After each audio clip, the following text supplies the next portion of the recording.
All right, ladies and germs, welcome back to the Side C Podcast, episode 3. I can't believe we made it this far. I'm your host, Victor Martinez. I'm joined by Eric Nesbitt, the pride of Barstow, Jake Turner, and we have a very special guest today, one of the friends of our page, Mr. Herb Morgan. So, welcome, sir. Welcome. Thank you. Yeah. High school graduate of mine. All right, so what are we talking, like the Stone Age? Yep. No, 1990, Rock Island High School. Stone tablets. Stone tablets. You guys didn't have the iPads. You had Stone tablets. So. You darn right. Chisel, chisel. Yeah, so I don't know. Okay, I'm going to hold off because we got some pretty exciting news. Some of you that are subscribed to the page may have saw this already, but we're gonna hold off on that just for a second.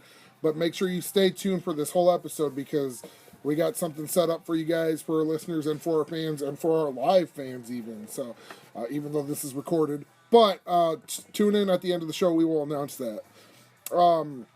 It's been a pretty busy week, guys. I think as far as stuff going on, but I will say tonight we are missing ZZ Top at the Adler Theater. So What a bummer of a loss. And this was a show that they're performing because they had to postpone it. Back in, when was that? October, I believe it was, yeah. One of them got sick. Yeah, they got really shit, sick. Right? Yeah, and I don't remember. One of the bearded ones. Yeah, one of those bearded guys. So we're missing that, but I'm sure we'll be okay. We'll see the set list tomorrow.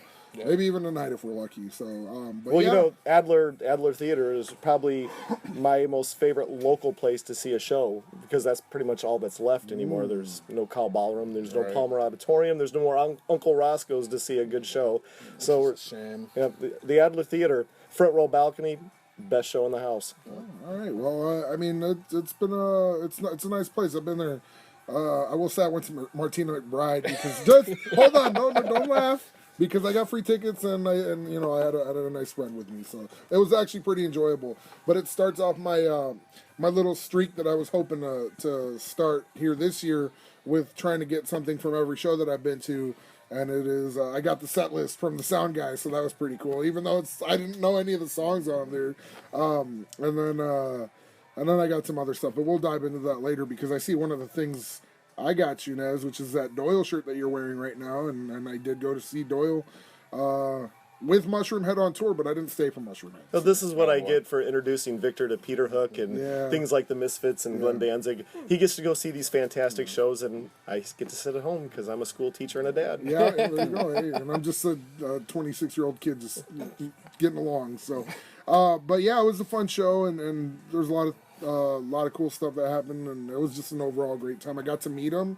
in a little meet and greet thing, and we got to hang on their bus, and he gave us a heads up about two 600 disc box sets that are coming out. So I don't know how you guys feel about that, but I'm ready to give them a listen. So. I just think the archives will just be endless, and the songs will have so much meaning to them. Yeah, exactly. No, he was just joking, but he did say that they have 20 tracks down for the next Doyle album. So, that's cool. That's kind of neat to hear, and I'm excited. I really enjoyed the Abominator album and all that stuff. So it was a little bit more metal than Nez anticipated. Well, and this is where I'm gonna draw my stick through the sand on this one. Is that when I found out Doyle was gonna do his own thing, I was hoping that it was gonna be that punk style of that what the Misfits gave us, and it's far from it. Yeah. It's straight metal. Mm-hmm. And when I first got the album, I had never heard it before. I put it in my CD player, and I'm waiting for Die Die My Darling or something like that, and it was the furthest thing from it. Although they did play that, so that was pretty awesome. Mm-hmm. That was a good job. So, but yeah, the live thing is awesome. And speaking of that, before the show Saturday, I was able to get a hold of a copy of Van Halen Live in Tokyo, and I threw it in the minute I got home because it didn't come out till this past Tuesday, and I loved it. I knew what it was. I knew it was coming, so I didn't have like these super crazy high hopes because I haven't, this is their first live release apparently, although there are bootlegs out there, and as I think you have. Well, it's the first live with David Lee Roth, because they had the one with Sammy. That's right. Best of both, no. Something like that. Was it? No, Right Here, Right Now. Yeah, okay, live Right Here, Right Now, yep. And did they do a recording at the Mark for that? Was there one of the songs recorded at the Mark? I'd have to. It's a possibility. It is. But that was around that time. But yeah, I got to listen to that, man, and it was kind of neat, because this is the stuff I saw and I heard about growing up and was able to finally experience in 2008 when I saw him. But it was cool to have this. It's a 2-disc set, and I think there's like 20 or 25 songs or something. It's a really good listen, man. So hopefully we'll bring it down here to the Hodge Park Multimedia Studios and kind of give it a listen. Definitely. I know they're all over TV recently, so we'll see how that played out. I think you said you had a DVR. Jimmy Kimmel was on Monday. I heard he busted his nose, so he showed up with a Band-Aid on Ellen. So we'll see. I got to watch it. I'm sure you can find clips of it online. So What was the we talked about this last podcast about I compared the Van Halen reunion show to the Rush Snakes and Arrows tour, and it was nothing. It was it was Rush being tight, and Van Halen could care less if they were tight or not. And how was the recording? Did it sound like they tightened up for that? Or? Yeah, I mean it actually sounded like Dave was having a lot of fun, and it was nothing of what you heard of the sloppy playing, the technical stuff. No, it sounded really smooth. And Eddie, sorry to interrupt. No, Eddie was pretty on point. Yeah. I mean, he's cleaned up a lot. Good. Yeah. And I mean, Wolfie does what he does. I mean, he's not making anything special. He doesn't have really good harmonies like Michael Anthony had. But Yeah. But I mean, it's still pretty awesome to hear that. So. no, yeah, especially. So I mean, that's just something nice. But I know we kind of got to switch a little gears here, and Nez, you might know a little bit more about this. Well, unfortunately, as you guys well know, that my wife and I, we were in Negril, Jamaica for vacation last week, and while I was on my vacation, I was checking my Facebook page in their internet cafe there, and it popped up on the news feed on Facebook that AJ Peril, the drummer from Twisted Sister, died of a heart attack this past week, and so it was kind of a shocker. I just found out that he was also a member of Adrenaline Mob, which was also a subject from a subject that Mike Portnoy started, and obviously he has commitments in so many other bands. So AJ Peril must have took over for Is him. that the guy from Sticks? Portnoy, Dream Theater, I'm sorry. Dream Theater, and now he's in the Winery Dogs with the bass player from Mr. Big and Richie Kotzen. Oh, all right. Yeah. Sounds off, but that's pretty. You hate to hear about anything like that in the world of rock and roll because of the kind of influence that these people had and the work that they did. So I mean that's a bummer. So we'll see. We can only hope for the best and well wishes for everybody in that camp and that family. So. Onto a brighter note, or maybe I hate to say even a worse note, is Smashing Pumpkins and Marilyn Manson announced that they're going on tour this summer. So now, Jake, I don't know what you feel about this. I'm just the only thing that excites me about Manson being live now is John 5. Honestly, Manson, he's boring anymore. He really is. I mean, unless he's changed since the last couple times he's toured, like when Manson and Rob Zombie toured together, Rob Zombie made him look like a fool up there. Like, really, it's just... I mean, there's a point of being sloppy because it's live and there's no backing tracks, which I appreciate more than anything. Yeah. But at the same time, you want to get your money's worth. Yeah. And Smashing Pumpkins, I mean, they're still putting out records, but it's just Billy. Yeah. You know what I mean? That's essentially what it is. And it's just, I mean... Well, this is kind of teasing a little ahead. It's kind of like the Axl Rose project with the Guns N' Roses right now. It's the same thing. I mean, it's just at this point. It's just this point now where it's just like they've re-released everything and gave you some bonus tracks. So, I mean, now I think the only way these guys can make money is by touring. I mean, record sales suck. Yeah. So I mean, they got to put all these big weird ass packages together to draw different fans from different bands to try to put them together to fill the seats, you know what I mean? So Herb, is this concert that you'd probably be interested in seeing, maybe, or the Pumpkins and Manson, or probably not at this point? I think it's William Corgan now. He's William, is it? Yeah, Billy Corgan. Ooh, how extravagant! But speaking of William Corgan, I'm gonna kick things off. We didn't get to the topic yet. This week's topic is memorable concert or concert experiences that we've had. So I'm thrilled to kind of talk about this, kind of see some of the stuff that you guys have enjoyed seeing live and some of the stuff that I've enjoyed seeing live, because Nez has had kind of an influence with the band actually not the band, but the person that I saw that gave me the most fun at my show, and that was the show I'm talking about is back from November. It was at the Metro. It was Peter Hook and the Light. And for those of you that don't know, Peter Hook is the former New Order bassist, which I believe New Order has a new album coming out this year without him. So we'll see how that goes. Yeah, I know it's going to be kind of interesting, but we can talk about this at a later date. Because right now, I want to just say that night in November, I waited 5 hours in line, and I was like the third person in line because there was two other people that got there about half an hour before me. It was a couple from like Philadelphia or something, and something happened that night that I can only describe as magical, and that sounds kind of a little bit funny boy there, but it really did. That was a really fun show, and they played the entire Brotherhood and what is it, Low Life and Brotherhood albums, and they did a pretty special selected Joy Division set to open that show because That would be worth it for me. yeah, right there. it really was, and I mean I have copies of the set list. I actually have the set list from those shows, and I actually got to meet him after the show. I'll get to that a little bit later, but it was just when I listened to that Joy Division set, I was just like, whoa, this is like essentially the best of Joy Division. So. And I couldn't ask for more, because they, they're influenced on a lot of, my favorite bands and stuff and bands that I listen to. And it was just kind of neat to see those live. And I think, Hook ended up taking over when Ian Curtis died. And before the New Order started, that little, I think, a year or two that they had between Joy Division and... Yeah, it wasn't very long. Yeah. Well, it was always a power struggle between Peter Hook and Bernard Sumner for control of New Order after Ian Curtis had passed away. But the real cool thing that what Victor notified me about this Peter Hook show was Davey Potts came back to play guitar for Peter Hook. And if you guys don't know anything about the Davey Potts and Peter Hook rivalry, was Peter Hook started a little band called Monaco somewhere in between his New Order time, and Davey Potts was his lead singer.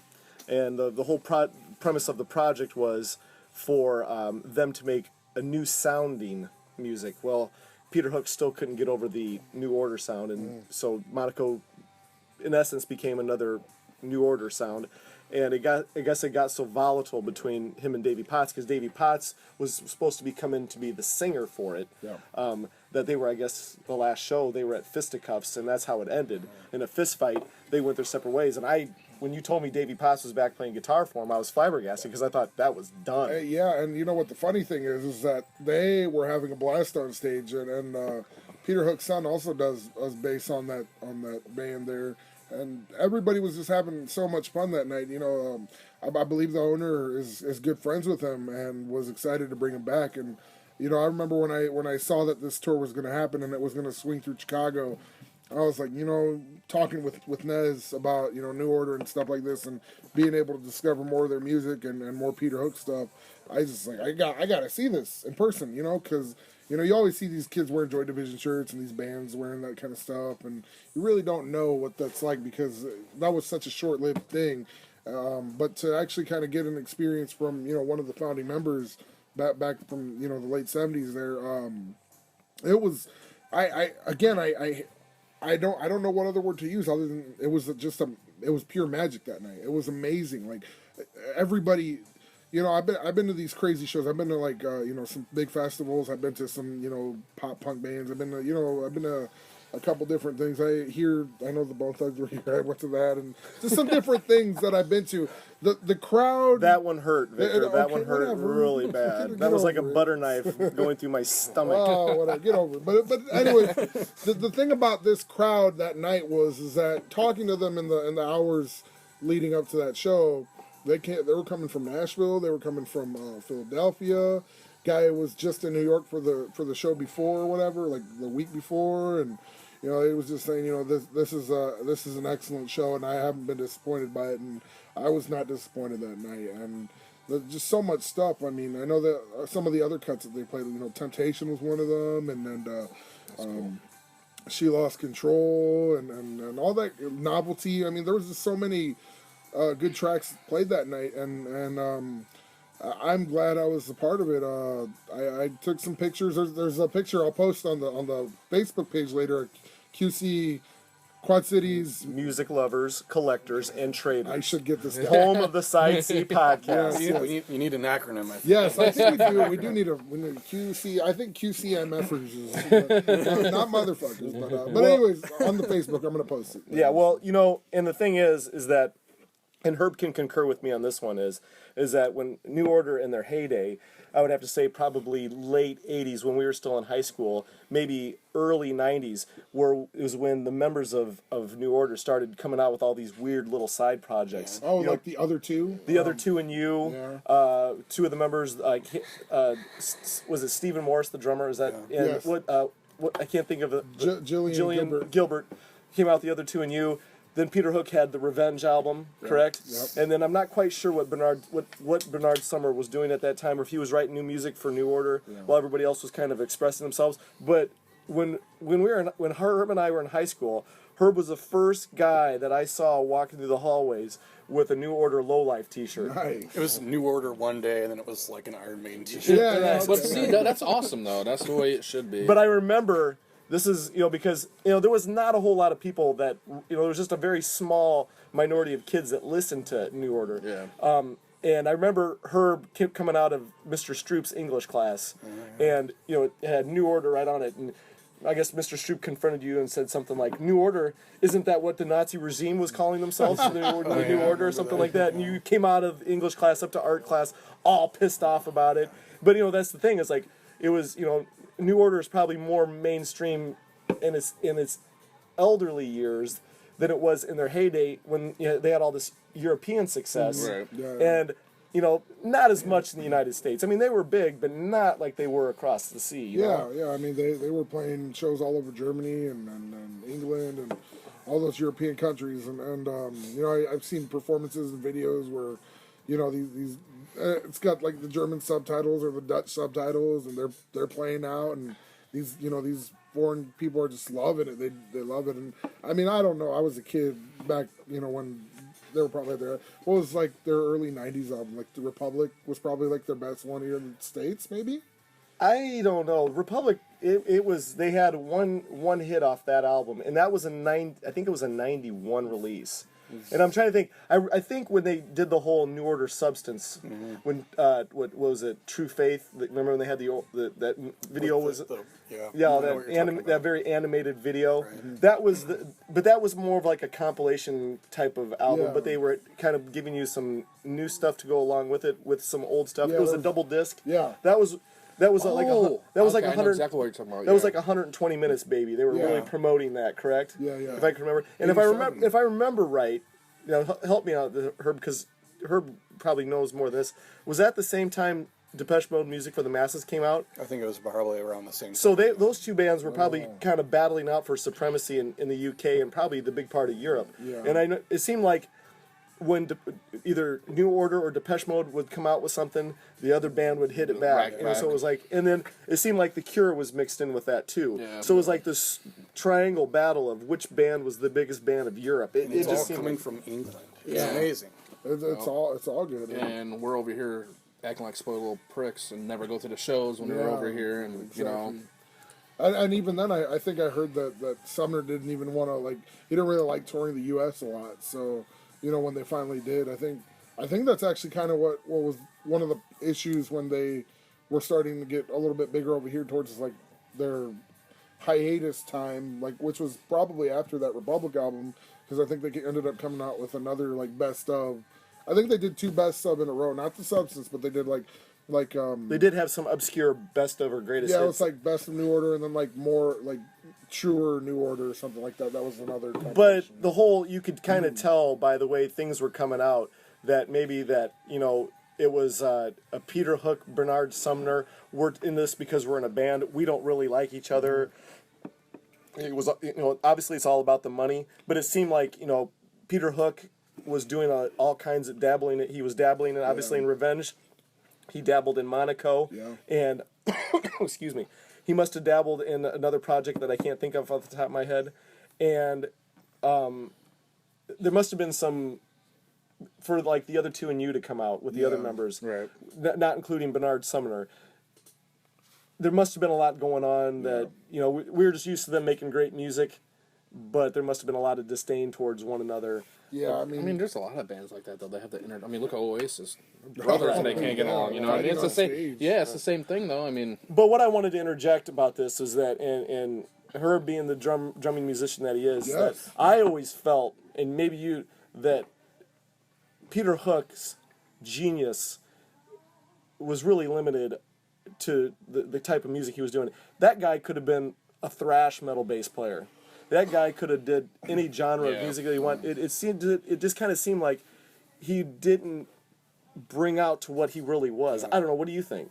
Well, I just remember hearing stuff from them, and it sounded like he was playing. This might be a little cliche, but it was like the bass was a guitar. It was just, it was almost like in the forefront, and the guitar playing was more just kind of pushed Yeah. back to like a rhythm type of thing. Yeah, because Sumner was, you know, he had the vocal duty, so I'm sure he didn't want to try to multitask and you know, Right. be the lead and, you know, do the singing. And which you're right, you know, the Hook's ability got brought to the forefront a little bit because, you know, I think what it is he was like, you found something that you were good at and you became really good at it, and that's what he mastered what he knew. So that's probably, you know, why he didn't evolve past, you know, kind of playing new wave stuff or kind of stuff like that. Well, but here's the thing, I kind of disagree with you on this one a little bit, because Peter Hook and the Light is a lot of it is like very punk heavy stuff. You're right, yep. Okay, so which means that I don't know, was he intentionally holding himself back? Because I don't know how you feel about this, guys. You know, you guys play instruments.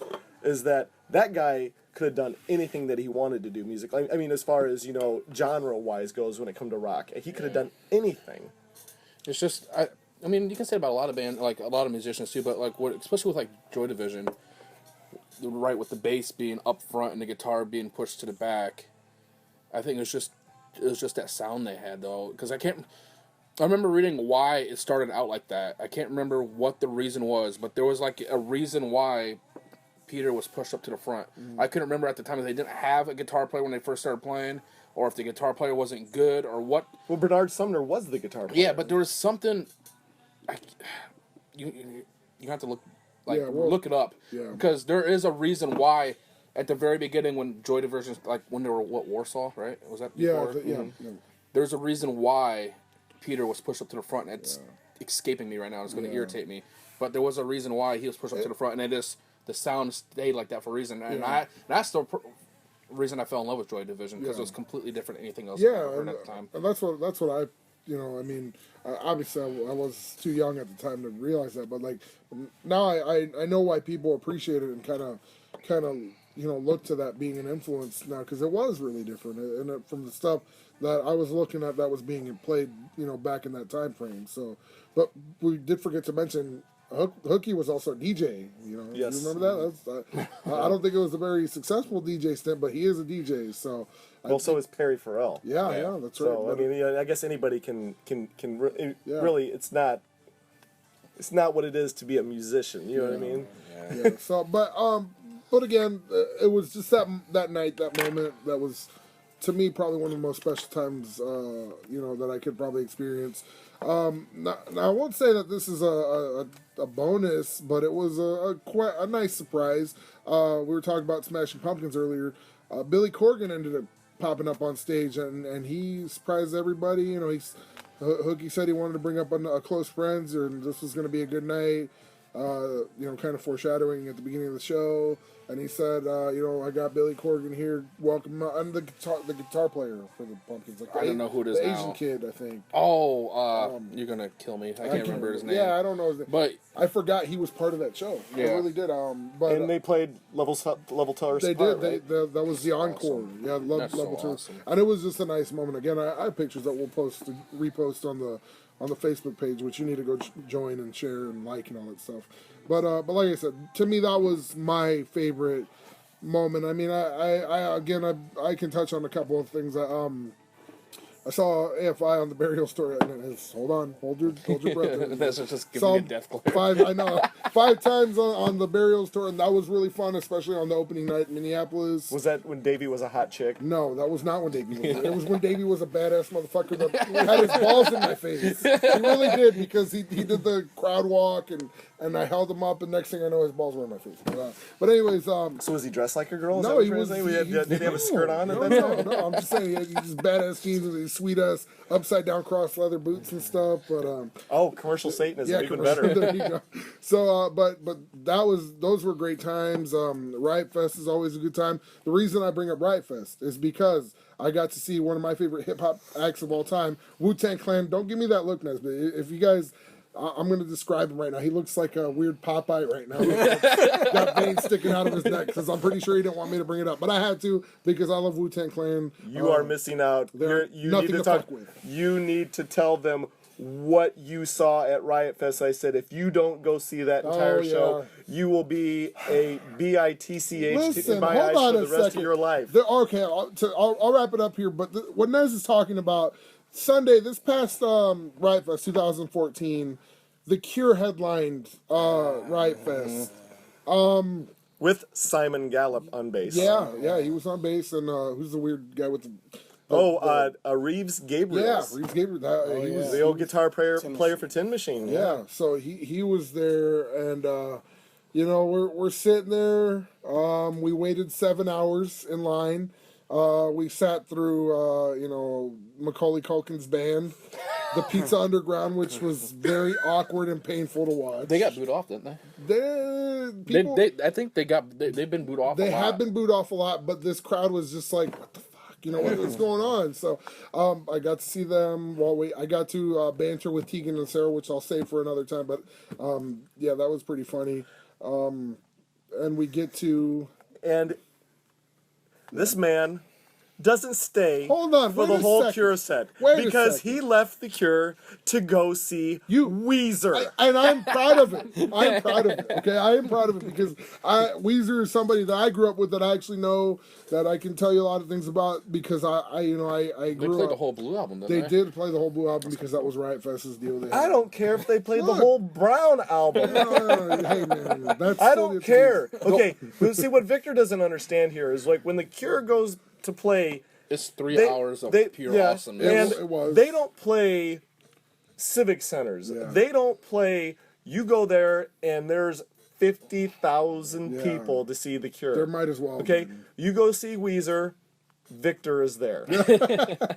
I was, and now that I've seen them, I'm gonna be okay with if I miss them at another point. I would prefer to go see them, but if I get the opportunity to go, because the Cure ended up playing like 2.5 hours that night, nonstop. My buddy stayed for the whole thing, which The one thing they I gave can me shit always, too. the one thing I can always appreciate about the Cure is that it's never the same fucking set list. Mm-hmm. It's always different. They always bust out rare deep tracks that the Cure fans that waited in line for 6 hours for them to play can appreciate. Yeah. And I will always respect that about them. And they did switch it up from the Denver set list and the Toronto set list, and I mean they had a good chunk of stuff that they played the same, but they did switch it up. There was some stuff from some of the other albums like Wish and all that they did start out So with. when you did, from what you did see of the Cure, I did see the like a first couple songs, and I have a video of that which I will post. how much of the trilogy of the Pornography, Disintegration, Blood Flowers did they play? Now that is what I missed, because again I only stayed for a few songs. I did. But the set list is online. You can go look. But Mitch said that they did play a good chunk of that stuff. I mean, they didn't necessarily play any albums in order or anything, but they did play a lot of stuff in the 2.5 hours that they had. So I mean, they have to play other stuff. We know of that. course, Yeah. of course. But I mean, really, the trilogy is what has made Cure the Cure. Yeah. It really is. I mean, the Kiss Me, Kiss Me, Kiss Me stuff was great, and the Wish stuff was really good too. Disintegration is just untouchable. Yeah, honestly. that's- You know what I mean? Like when I worked at Co-op, the guy I worked with, Dan, is this huge ass Cure fan, and when I started working there, I was only 17 years old, and I heard Boys Don't Cry, and like Friday I'm in Love, And he started bringing in the Cure stuff. He's like, all right, song and stuff yeah, like that. yeah. And he's like, you're gonna listen to this stuff. I'm like, that's fine. I was like, because he opened my eyes to a bunch of stuff. Yeah. And the Cure being one of them, and it was just like all the way from like Three Imaginary Boys, all the way to the newer stuff. Even like what was the last one, 413 Dream or whatever the hell it was. It's all good because it's all different. Disintegration, I love. Pornography is so dark and twisted. I think it's amazing because it's so different than the poppy shit that came on the radio like 2 or 3 years later. Now, they I'm switched going to it up. interject on this one because this is Herb and I's senior year in There high you go. school. Mm-hmm. Disintegration. It was life-changing, was it, was. not? It Yeah, was. 'cause And I- it's like the Kiss Me album, and then Disintegration. It's like they're both masterpiece albums. Yeah. And it's almost like they're different bands. Yeah. And like Pornography, it's almost a different band. that's It's funny that amazing. you say that because I was wondering back when we were kids, I was going, how do they do this? How do they make this album, Kiss Me, really good? But then Disintegration comes out and you're like, whoa. And you have to listen to the whole thing. You have It's to like listen. the whole album. I refuse to say the adjective amazing or insane because that's So what those awesome, man. Saturday night turds do on VH1 Classic. But what I will say is that there's every kid in high school has those albums. Well, I don't know about today's kids as much, Right. but like that takes me back to our senior year. Yeah, like if you threw it in right now, like all those memories would come flooding back, and I know exactly what you're talking about. I mean, I'm sure. See, that's how it is with Weezer with me. Like if I throw in a blue album or a green album, that's what it's like for me. And as so you Do can't they have really the hate one? Do they have the one album called the Brown Album, aka the Poop Shoot? yeah, Well, they have the blue, the green, and the red. the pinker tone. No, Yeah. I mean I'm not gonna take anything away from Weezer. Yeah. I mean some of their stuff is really good. It is good. Pop, man. It's poppy and It's catchy. it's catchy, and hell, Rivers quit Weezer for a little bit to go graduate from Harvard. Yeah, I mean, what do you want from oh, him? yeah. You know what I Yeah, mean? He's But what I'm gonna say right now is that, I mean, picking in obviously the Weezer's in your era, but I mean really honestly, it's like you picking one of the legendary bands that of you'll get to all see time. once or twice in a maybe lifetime, twice maybe. in your lifetime. Yeah. To Weezer, they'll never play the venues that the Cure will play. Oh, yeah. Right. You might end up even possibly seeing them at the Adler Theater one see, day. and that's going to be bringing up when I start talking about my stuff. Yeah. The transition of those bands that Wh- stuff wh- like that happens. Which we'll get to that right here in just a second. I will say you're right, Nez, because I mean these are bands that play like the Glastonbury Festival or Wembley Stadium. They sell out Wembley Stadium and stuff like that, and all these big legendary arenas in Europe and even here. I'm sure they could probably sell out like an MSG and all that stuff. So Oh, yeah. you're right. I mean, but I'm glad I did get to see them perform. So you should be happy for that at least. I got a good video out of it. He So. got a good song and a half out of it. I did. No, yeah. What song was it? It was open for the the Fascination Street. Oh, there you yeah, go. yeah, That's Fascination good. Street, Good too. It was so. I mean, I'm happy I saw them, but what were you saying here, Jake, about watching these bands come up? I mean, what do you got? What do you got for us? All right, I'm going to touch on. I'm going to not stick with one. So I'm going to touch on a little bit of everything here. Yeah. A lot of my favorite shows are actually watching these like bands that were huge at one time, and then like seeing them in these smaller places where they're just like hanging out at the bar before the show. Yeah. Toss Mex and brew. After the show, they come up and talk to you and they're saying like generally thank you for being there because they're on their like last legs or they're trying something new or whatever. A lot of bands like I'll bring up Buckcherry because when Buckcherry like the first time I saw them, nobody in Blue Hell knew the hell who they were. I saw them up at the Pig Pen for like $10. Nobody knew who they were. Hung out with all of them before their show. And then they broke up, and the lead singer came and played at Banana Joe's in Davenport to like 10 people. Yeah. And I hung out with him and his whole band, and like I still talk to the band, like the band members on Facebook and stuff. We bullshit about the stuff, and hung out with Josh Todd, and then like 2 years later, Crazy Bitch comes out. Oh, yeah, and then there you go. can't even can't throw anything at them. You know Now what I they're mean? playing all the bigger stuff now. Yeah. Right. So I mean, that stuff was kind of cool for me. I mean, I got set lists from those shows. Yeah. Stuff autographed or whatever. And I got other shows that are close to me because when I saw Devil City's Angels up at Rascals, which is 3 old cock rock guys.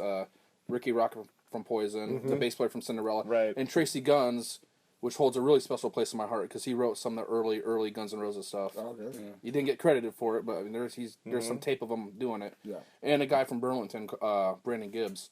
But I went to that show with my sister, so that was like one of the first shows we ever went to. Jessica or Tara Joe?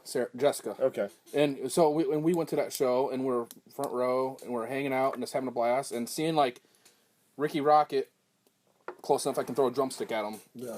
is really cool to me. You know, stuff like that's cool.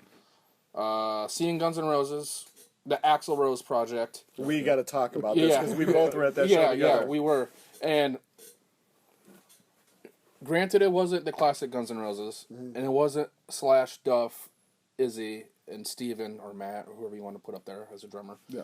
But it was still amazing to hear damn near the whole Appetite record. I think they didn't play 2 songs. That's it. They didn't play My Michelle. They did play My Michelle. They didn't play Anything Goes and You're Crazy. I thought it was they played You're Crazy and they didn't play My Michelle. Or maybe. No, they did play My Michelle because he screwed up the second verse and he realized it during the middle of the show. Or like because he comes up to the second verse and he mumbled and he realized he fucked up. Yeah. So so seeing that show was really cool just because I got to see my all-time favorite band singer. Yeah. Well, and I'm going to interject on this. I know, one. 'cause you finish what you're going to say. No, because I know exactly where you're going. But I will say this: I'd rather see the lineup he has now compared to the lineup we saw. Oh no! Yeah. No! Yeah. You see, No. we're gonna argue about this a little bit, but because I'm not a fan of Buckethead. I respect him. I'm just not a fan of him. I'm not. I don't. It's like a cartoon character up there. I mean, I understand to be a rock star, you have to have some kind of cartoon aspect. Some gimmick. There is. I mean, every band member has one. I mean, but I rather see. But Richard he might Ford- not have been the best guitar player up there that No, night. Fink was. Robin Fink was was up there, and that was awesome to see Robert Fink up there. But that show obviously holds a special place in my heart because I got to see Axl, and granted, he didn't sound like he did in 92, 93. He still put on one hell of a show. he did a pretty good job, and He was in shape then, and because I mean we all know you see Oh, yeah. you can see the photos from like the last 10 years where he's like ballooned and then got skinny again. But I mean, well, we really don't know because he was covered in a hockey jersey sweater Yeah. and Adidas sweatpants. yeah, so we really don't know. He was wearing like 90s like alternative wear. He wore a Mallards jersey during the encore. Nice. It was really cool though. But I know you're gonna touch on the lineup. But to me, I mean, obviously, I'd much rather see the original lineup. Who wouldn't? But I respect everybody in that band. Brain was drumming for that show, He right? was drumming that show, And that was cool. And as our drummer here could probably tell you, are you going to take Brain or are you going to take any of the drummers they had before that, Sorum or Adler? Yeah, brain. Yeah. Yeah. Now, here's the thing, guys, and Herb, you can interject on this one too. Is that when he re-established Guns N' Roses again, or himself as the owner of Guns N' Roses, he didn't pinch pennies when he hired these musicians. No. Now, he gets rid of Slash, but he brings in Buckethead and he brings in Robin Fink. And Buckethead is Richard Fortus, and Richard Fortus too. which is an amazing guy. Right. Quit saying that word. Sorry. Amazing. But what I'm trying to say is that he lost was it Gilby Clark too? Yeah, Gilby. And Slash, and gained Buckethead and Robin Fink. And if you guys don't know anything about this, Buckethead is he's a musician of all genres, right? Jazz, rock. Yeah, that's why I respect him. I just don't like him. Not digging this. And Robin Fink was the lead guitarist for Nine Inch Nails on tour for many years, right? Mm-hmm. Now on bass he doesn't have Duff McKagan anymore, but he brings in Tommy Stinson from the Replacements. Yeah. So didn't know okay, that. now and then Dizzy Reed was still playing on the keyboards for him. So I'm thinking, well, I really don't care if I ever see Gilby Clark or Izzy Stradlin. All right. And I really, at the time, really didn't care if I ever saw Duff McKagan because I got to see Tommy Stinson from the Replacements. Right. And then I get these two guitar virtuosos, which I just couldn't figure out which guy was better because every time they'd rip into a solo of whatever song they were doing, I was like, oh my god, oh my god, Yeah. oh my god. You know, and every song was like that. And I was like, man, you get a 2-for-1 special on this one. So I don't know. When it comes to this, and maybe Herb, you can interject on this. You know, is it better to have the original lineup, or is it better to have these great hired musicians come in and play the music? I'll say this. What you just described with all these people that he brought in, it sounds like he should have just started a different band and just called it something else. Yeah, that kind of makes a little bit to more me, sense. Guns N' Roses is like 1988, and they're playing this little shitty club in Hollywood. It's probably a really important club, but whatever. Yeah. And it's Steven Adler on drums, it's Izzy Stradling and Slash on guitar and stuff, and it's Axl. That to me is Guns N' Roses. Yeah. So I mean, Jake, this is all. I mean, you're kind of in the same boat. Like you don't care. You saw one of your childhood icons. Yeah. Kind of like how I feel with the Weezer thing. But you got to definitely enjoy that show. Yeah, and I got to see Slash open up for Ozzy, which was pretty awesome. Oh, okay. That was just cool because obviously it's like seeing. And Steven Adler's playing down in Peoria this summer. Really? I might go check that out if I have the cash flow for it, just to see Steven Adler. I mean, Yeah. maybe I can piece all together the Guns N' Roses one band at a time. You if I saw have him to. at one Or, point. yeah, then that'd be amazing. Yeah. Sorry. It's like card collecting. I know You're driving me crazy I know. because I don't want to. I don't want to pigeon ourselves like those turds on VH1 Classic. Should we bring in like an amazing bell? Like every time we hear it's like, Hey, drink. yeah, everybody's gonna take a shot of Jack every time somebody says amazing. I won't be able to drive. I tell you home what, to get this up. if you watch that metal show and you play that game, you're gonna get drunk within the first 10 minutes of watching that damn show. how many episodes do you have DVR'd? Okay, I'm going to tell you this, guys, right now, and I know we're getting a little bit off the path, but I'll tell you this right now. I do watch that show. I watch it every Saturday, or I DVR it generally, and watch it Sunday morning, if I'm folding laundry or whatever. I don't watch it for the TV reporting from Jameson, Florentine, and Eddie Trunk. I think it's absolutely atrocious. Okay, they drop names.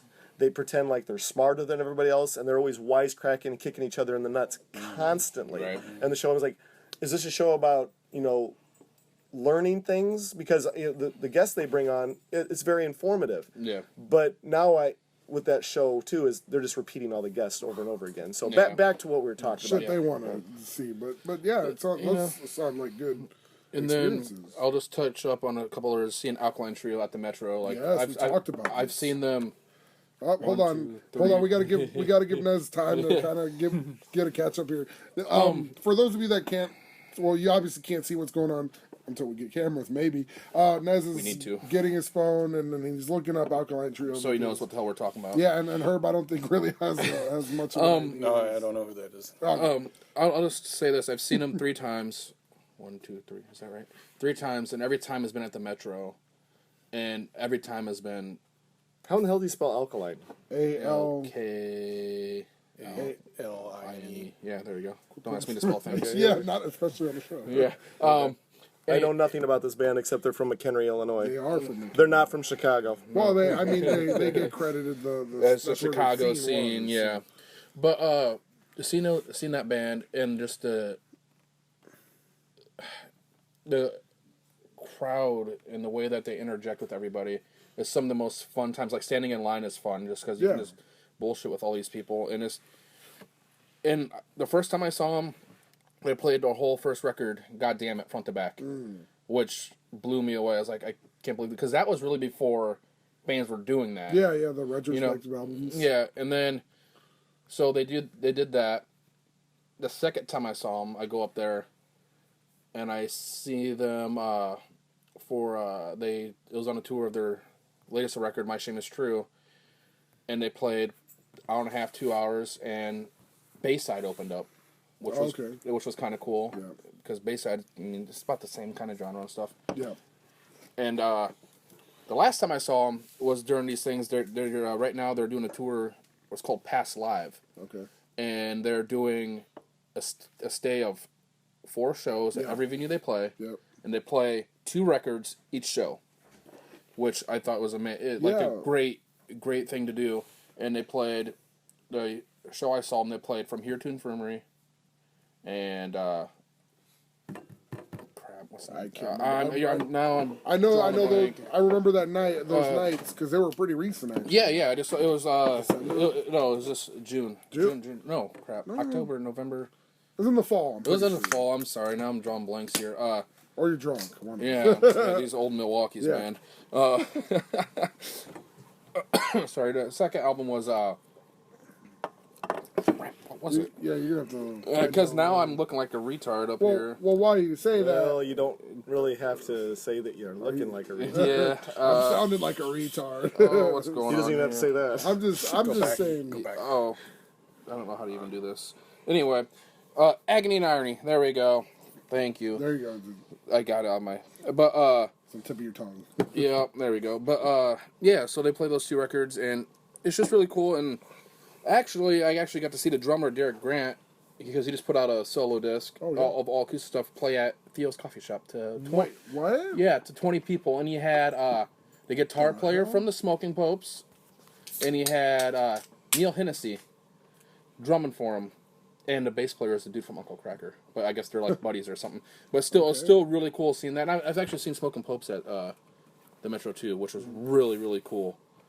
That's a good venue. Dude, I love going to shows up there. They're so I amazing. hate the side of the town it's on because it's right across the street from one of the things I hate the most in life, which is If regular you, theater. oh, I now we're fucking gonna can't. battle. Okay, now we're let- gonna battle. Let's not go there. This is not a We sports will talk say, show. I will say, do you play Fuck You Aurora every time you drive through Aurora? I do. Yep. Okay, so I think we can agree on that, and that's pretty awesome because I do remember they did that. My friend had tickets to all 4 nights. Oh, and really? I was jealous as fuck because I wanted to see that. So What, at the Metro? yeah, at the Metro when they did it, and I mean those are solid shows there, Jake, and thanks for sharing them. But I think that's kind of what we're gathering here as far as wanting to kind of hear about these experiences because, like I said, it's special. It's something amazing. Okay, I just got another death look, so we won't bring it up. Hold on, where's the ding? Anyways, it's something that you can hold on to for your life, and I'm excited to hear. By the way, this is our first guest on the show, and hopefully not the last time he's on it. Mr. Herb Morgan, what do you got to bring to the table? Because I see some names here that I'm kind of familiar with, and I'm kind of not. So, what do you Okay. got for us, man? Well, I brought basically 3 shows. There's probably tons more, yeah. but I just tried to think of 3 good ones. The first one I wanted to talk about was I saw Big Hat, and this was about 1991, 1992, and it was at Uncle Roscoe's in Davenport. And Uncle Roscoe's was kind of like a one-of-a-kind place. I don't think I've ever been to another venue like it anywhere. And Big Hat was pretty much like the perfect band for that place, and Roscoe's was the best place. This is back in '91.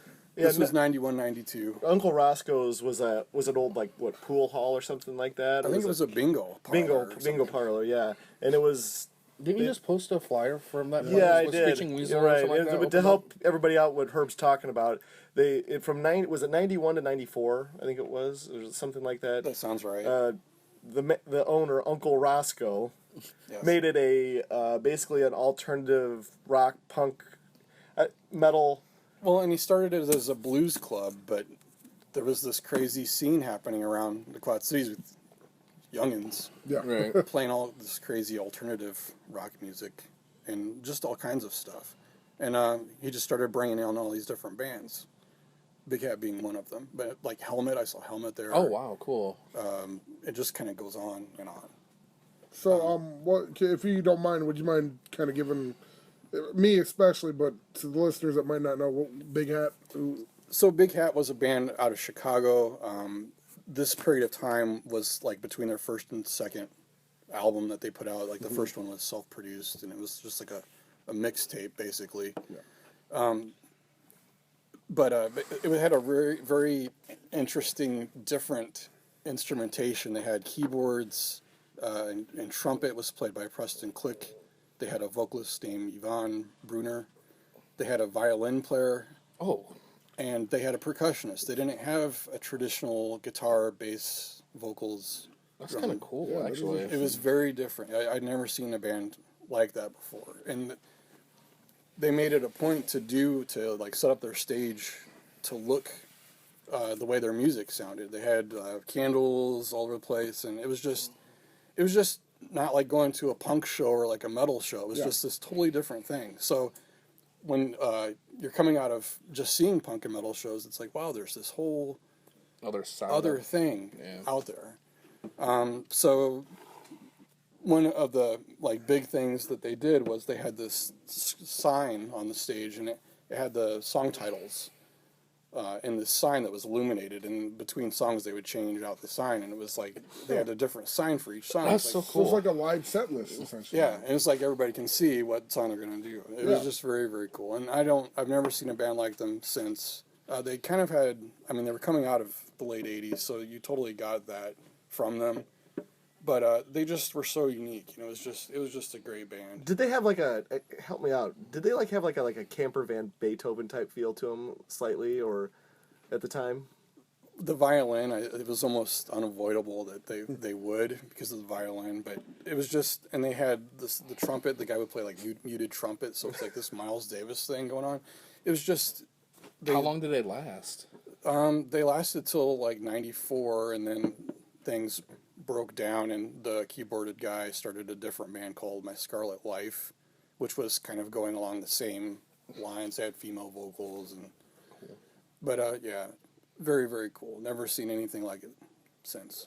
Well, and I want to interject on this part before you go into the next band that you saw. Is like, you know, people, Uncle Roscoe's it lasted such a short period of time, and it's right. The building is right over by Marycrest College, not maybe 2 blocks away, maybe something like that. Oh, yeah. You know? And it still stands there. I think now I'm not even quite sure what it is. I don't Mahasan know. Grotto or something like that now. Something like that. What happened to that place? Well, what ended up happening was, you know, it's in a neighborhood, right? I mean, it was like, noise you know, complaints. well, yeah, and it was predominantly punk It shows. was pretty crazy. Oh, It was metal shows, and scaring off the neighbors. well, it was more. It was. I mean, it was rowdy. I mean, Rowdy, yeah. I mean, skinheads would show up to these things. There was constant fights in the streets. Wow. I mean, you had all kinds of stuff Sounds going like a on. rip-roaring time. Oh, and you know, and this would be another great subject for bringing Greg Thompson on, because Greg Thompson was a staple at Uncle Roscoe's with his own bands, going to see bands, and it got to the point where they just couldn't have any more. Like, But Uncle Roscoe's could not exist there anymore because it was. And, Well, no, it was just the ordinances for the city. Oh, really?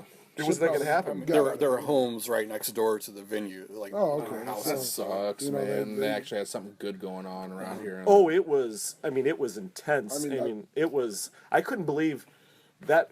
I mean, that place didn't shake to the ground. You know. Yeah, when you saw me, the Screeching Weasel played. Like when I saw that fight, I was like, "Screeching Weasel played here." Yeah. That pisses me off. Yeah, that's crazy. I always say I was born 10 years too late. Yeah. You actually, yeah, you guys. You know, it was just. What would you give me your synopsis on it? What would you? Uncle Roscoe's at the time was like.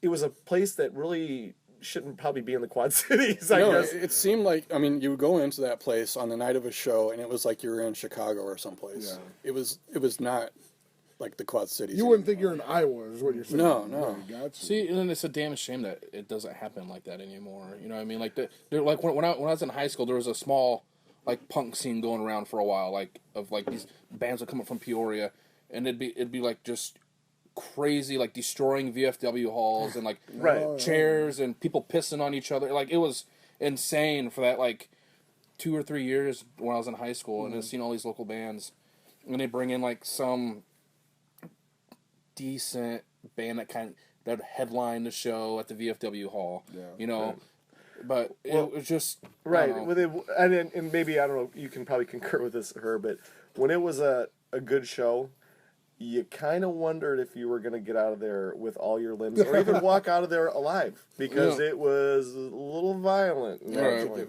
Yeah. So let's get. Yeah, so did you get to see this next band? Because I think I've heard of this next band. Did you get to see them at Uncle Roscoe's? Or? So the next two bands I have to discuss. Sure. I was living in Minneapolis Oh, okay, that's right. in 1996, and I was working at a record store, at least part of the time. So, and I was able to get tickets to all these great shows.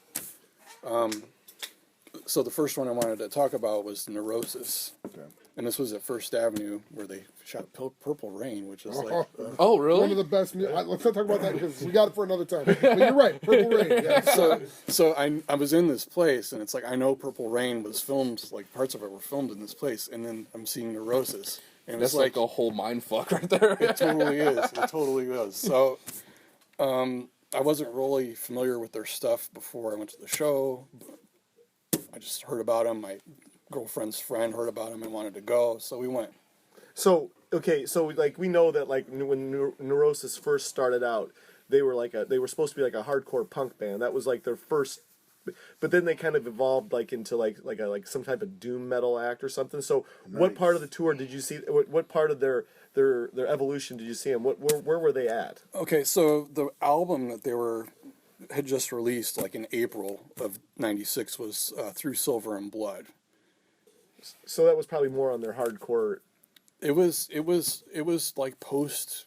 I think they call it post metal or something. There's all these crazy genre names Right. for stuff, but it was definitely something beyond what had come before. Like they were breaking new ground and doing new things.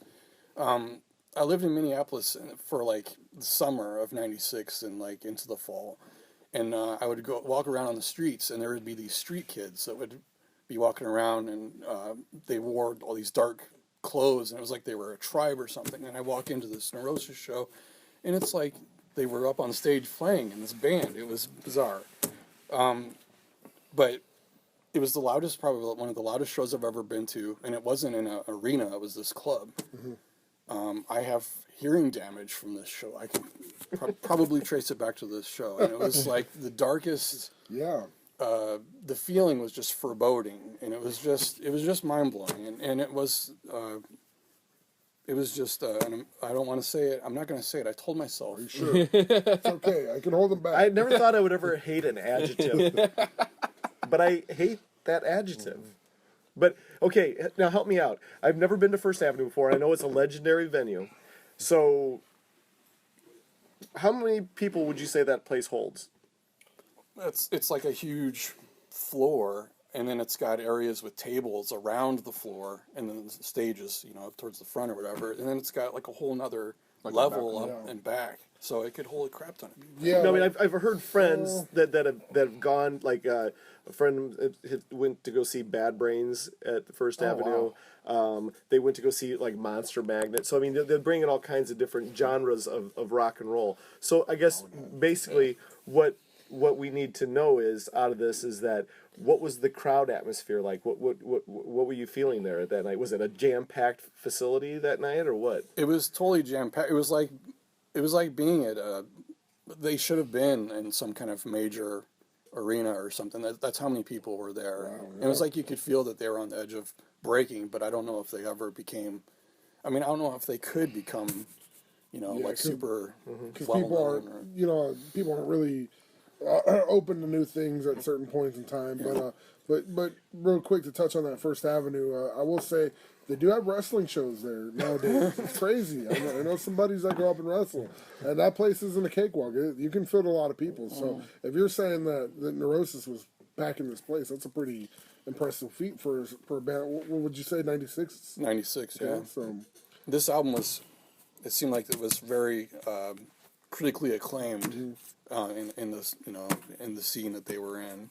Just never got the chance to really break it. Right. Well, I mean, I remember hearing about Neurosis. That was in the area. Toward the end of my undergrad, doing my student teaching type stuff. I remember hearing snippets of this and that. But at the time when you're focused in trying to graduate, get your bachelor's degree and everything else, music, your interest in your hobby or whatever else kind of becomes like a background thing. But I remember things about them, so that was cool. I've gone on to YouTube and seen that someone has posted shows from '96 from this tour, I guess you'd call it. Awesome. That you can see. I didn't find the Minneapolis one, but there was like Chicago or someplace I'm going to else. check those out because definitely sounds like something that I would be open to go check out sometime. I mean, this is... That's what this is for, really. Exactly. Though. Let's be real. The Library of Forgotten. It's a rock and shame. roll. It's a shame that they aren't more well known. Yeah. Yeah, that's one of those things. There's so many bands that have to bite the bullet and don't cross over to like the wallet world, I guess you'd call it. You know, and there's so many bands that do that damn well shouldn't be there. and you got, it's just. Nickelback. Damn it. But you know what? The sad part is, it's 15-year-old girls who decide, for the most part, what's popular when it comes in like anything. Well, it was no different than the '80s when we were in high school. The hair metal. That's why Poison ruled your high school, probably. You know what I mean? And because but that's what it is though. That's like now, like that's why remember. Yeah, that's why you got all that. It's just. Damn, it's all the best shit is always the stuff you never that never gets played on the radio. Right. Obviously, Neurosis was not chick music. Right. You know, I think the only band that's ever survived without chicks has been Rush. you know what I mean? Yeah. What else you got for us, man? So the last one I wanted to discuss was it was in July '96. It was like 2 days after my birthday.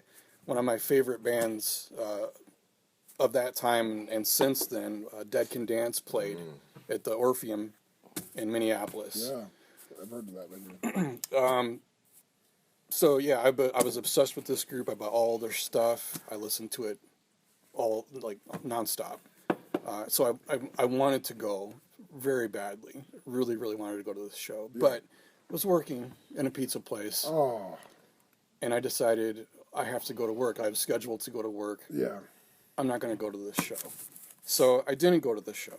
And my reward for that decision was a ceiling part of the oven, like the metal chunk of the oven, fell out of the ceiling and chopped my hand open. Oh. I had to go to the hospital and get stitches. And I have a scar to this day that reminds me that I should have gone to the Dead Can Dance show. That's a kind of a literal slap in the hand, but more like a cut your fucking hand. Right. But that sucks. I mean, but did you ever get to see them anytime after that? I've never seen them live. There's a DVD of them playing from the previous album. I think it was Into the Labyrinth, but it was like more of a Middle Eastern feel. And this tour was the Spirit Chaser record, which was more like an African drumming feel, which I was very much into. I was going to say that's as soon as I saw that on there, I knew exactly why you are into them, because the drumming with that band is just insane. It sounds like the drumming on the bones type of feel almost going on. It's just. And they play polyrhythms. They play like all these layers of rhythm where things are in different times, and it's all put together like a puzzle. It's just amazing. Wow, I'm gonna. Sorry. Damn you, Herb. No.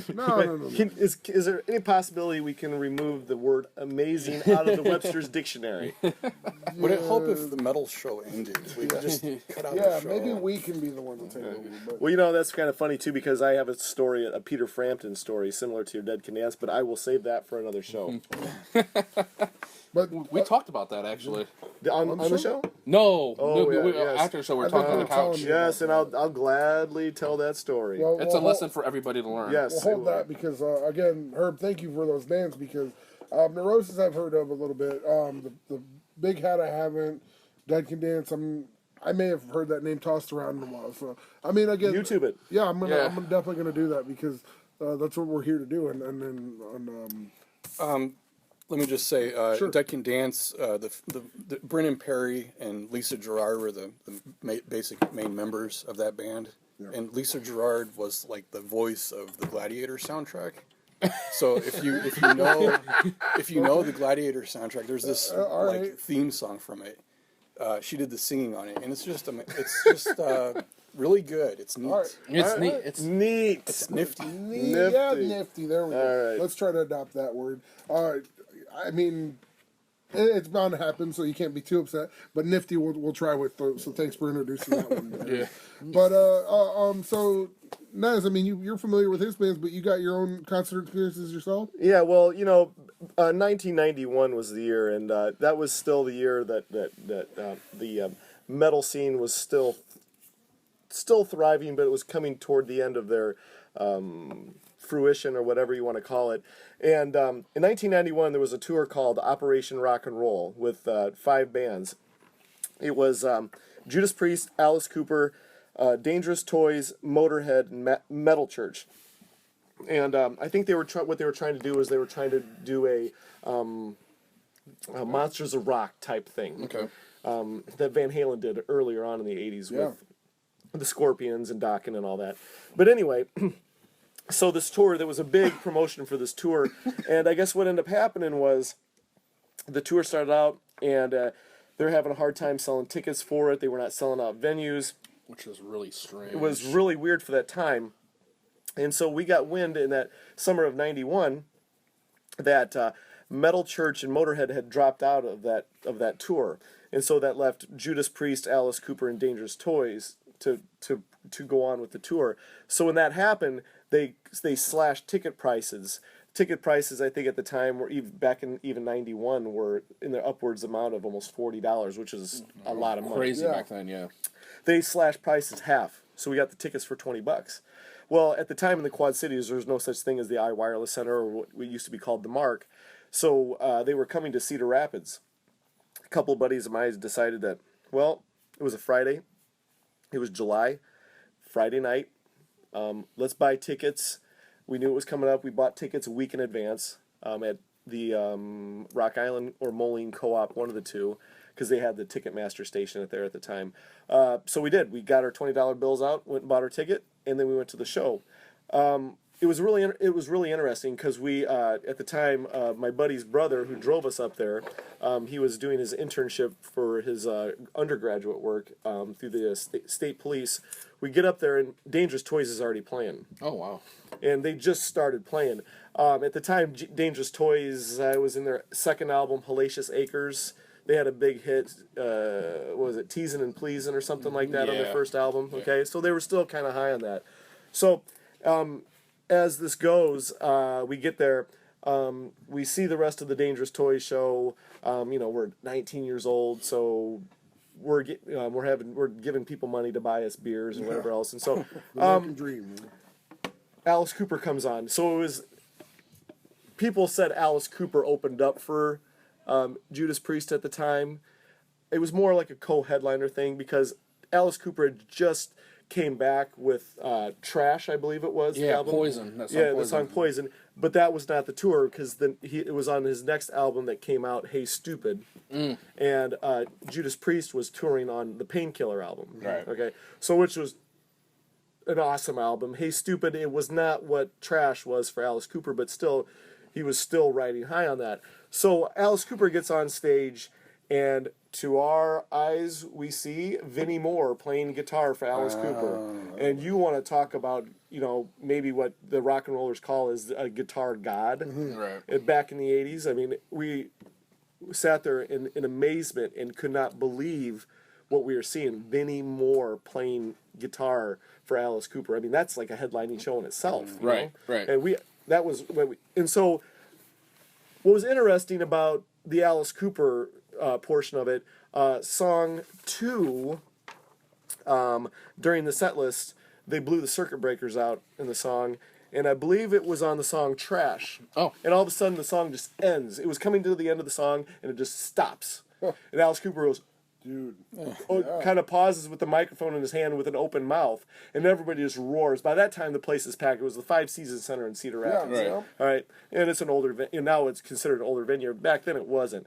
So it's similar to what the any civic center would be. Probably a 12,000 seater, maybe more. I don't know, but anyway, and everybody thought the song just stopped like that. Yeah.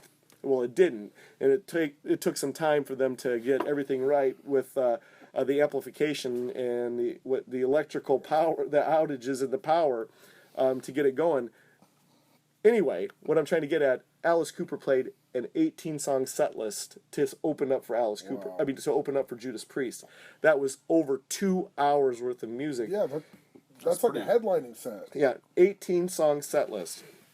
And so he played, and I have the set list here, and I'll just go ahead and, while I have it right now, Under My Wheels, Trash, No More Mr. Nice Guy, $1 Billion Babies, Love's a Loaded Gun, Bed of Nails, I'm 18, I Love the Dead, Devil's Food, that whole thing, Sick Things, Feed My Frankenstein, Cold Ethel, Only Woman Bleed, Vinnie Moore's guitar solo, Poison, Go to Hell, School's Out, Hey Stupid, and Elected. So that was basically every great song Alice Cooper ever came out with. Yeah, Did Although he he do more didn't, songs than Judas? he played one more song than Judas Priest did. Really? Wow. One more song. That's pretty crazy. So, obviously we got to see all, and then the cool thing about it is if you've never seen an Alice Cooper show, and I don't know if you guys have ever been to an Alice Cooper show, is that, everything is theatrical. It is. And Alice Cooper kills him, he gets killed on stage in a different way. Yeah. So, 3/4 of the way through the show, they drop a big movie screen down that has all these slits in it, like mini blinds for a sliding glass door that open and shut. Okay. Right? They start showing a movie on there of these henchmen. They're all dressed up in with skeleton masks and everything, and all of a sudden, Alice Cooper runs through the movie screen, and he's in the movie. And they lock him up in a chair. The henchmen grab him as soon as he runs through on the chair. They zap him in the nuts and kill him or whatever, you know? Like they do in every other Alice Cooper. Yeah. He chops his head off. He gets whatever, you know. All Zapped these, in the nuts, he gets hung, whatever. First time I saw Alice Cooper, so I was very impressed. I was Yeah. like, wow, this is pretty freaking cool. you Yeah, know? Right. this guy's hardcore. So as the show, we saw the show. I'm like, oh my god, what's in the world's gonna beat that?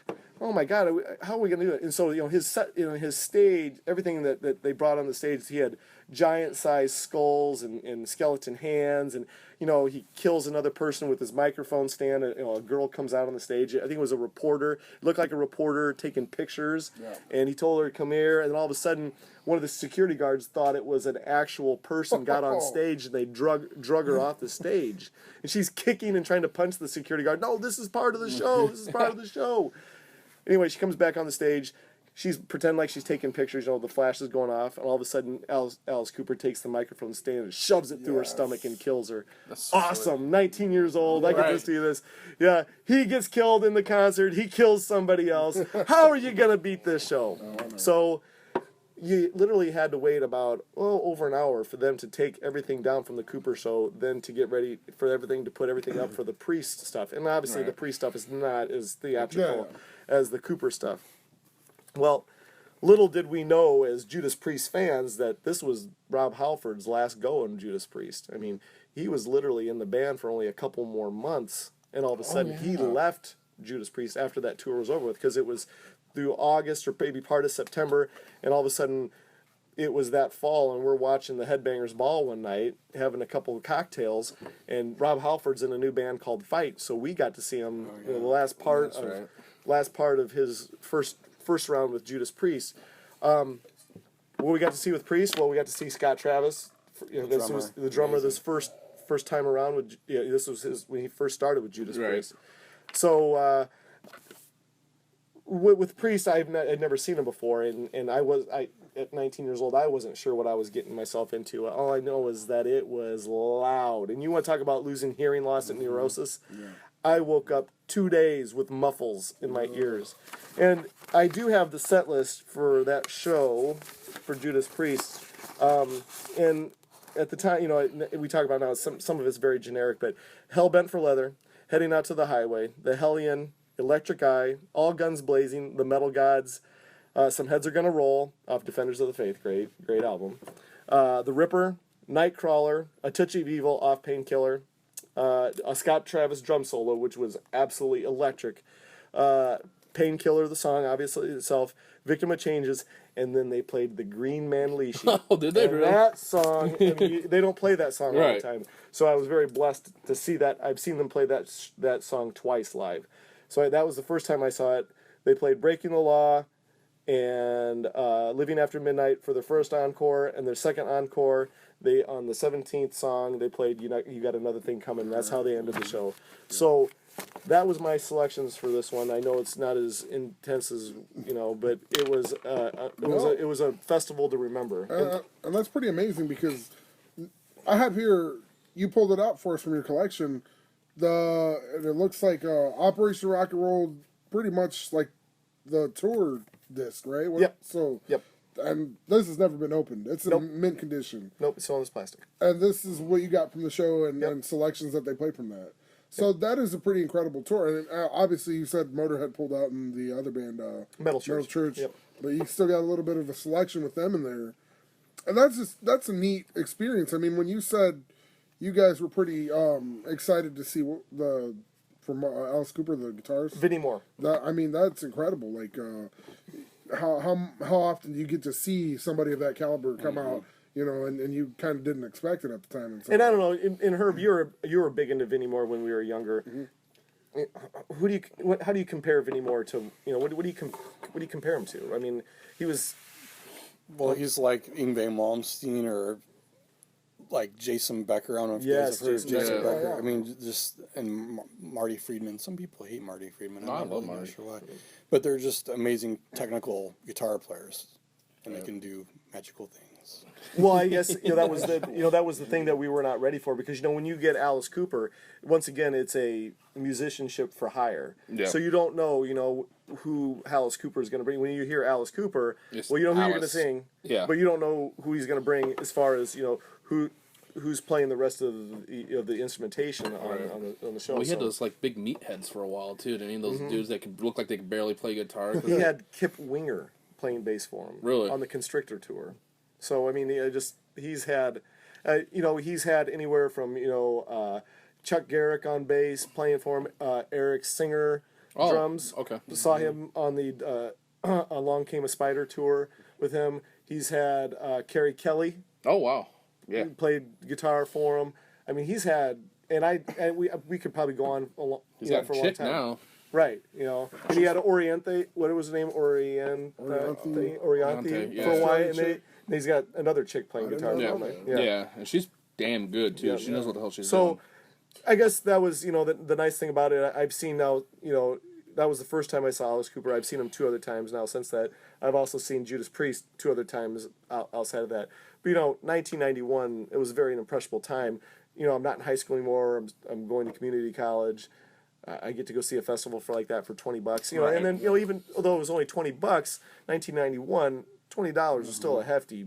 Yeah. Well, yeah, especially being the college student. You Yeah. know, that's a lot of freaking money. Cause That's like a month's worth of ramen noodles, man. I'm just saying. I mean, I couldn't fight you for a while, but see, and I throughout the course of the night here tonight, I've been able to kind of hear about these experiences that we brought to the table, and again, Herb, thanks for being our guest, man. yeah, thank you. Yeah. Thanks for You're having welcome. me. No, you're Yeah. welcome back anytime.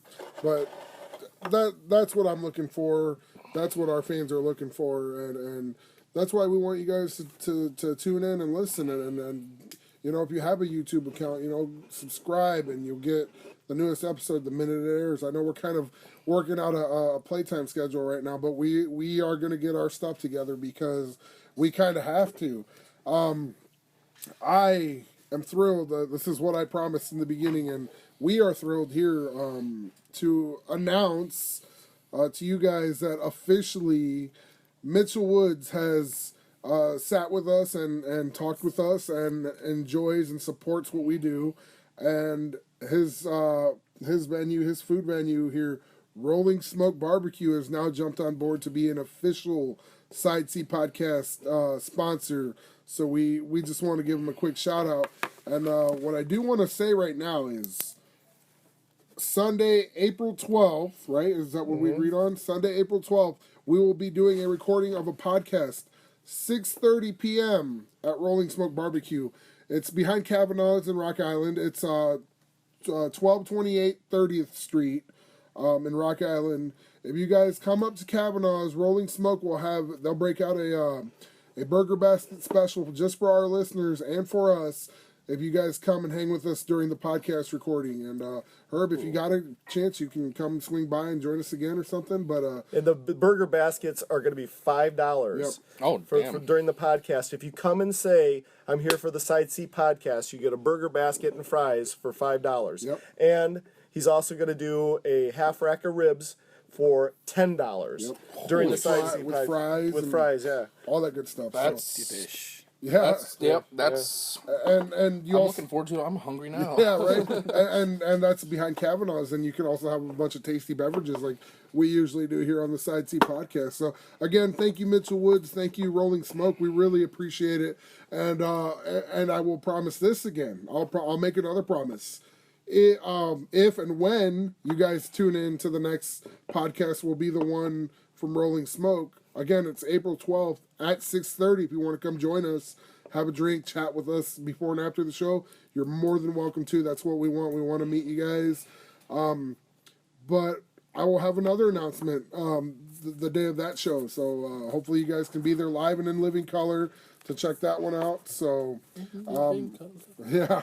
So again, thank you so much. And, do you guys got anything else? Well, I just want to say, like I want to say after every podcast to all you guys, like our friend Gene Simmons once said, God gave rock and roll to you. Well, I thank you very much. I got Eric Nesbitt here. I got Jake Turner, the pride of Barstow. I'm sorry, he's making me say it. No, he's not. I want to say it. And our special guest, Herb Morgan. So thank you guys for listening. Make sure you get on our Facebook page, Quad City Music Lovers, Traders, and Collectors. Home of Collectors and traders. Collectors and Traders. Home of the Side C podcast, man. Thanks for your support, guys. We really appreciate it. So Hopefully, we'll see you guys. What, April 12th? April April 12th. 12th. Is that gonna be the next one? Yes. The next one. Okay. And we won't dive into too much of what we're talking about there because we want to surprise you guys. But 'Cause I don't know what the fuck we're talking about. yeah, you're going to be kept in the dark for a while. Oh, that's okay. So be it. Again, thanks guys for listening, and make sure you guys get out there and listen. And God gave us rock and roll. Like Gene Simmons said, God gave rock and roll to you. Does anybody want a cocktail? I sure. want, Yeah, I want one a more. beer. I want 80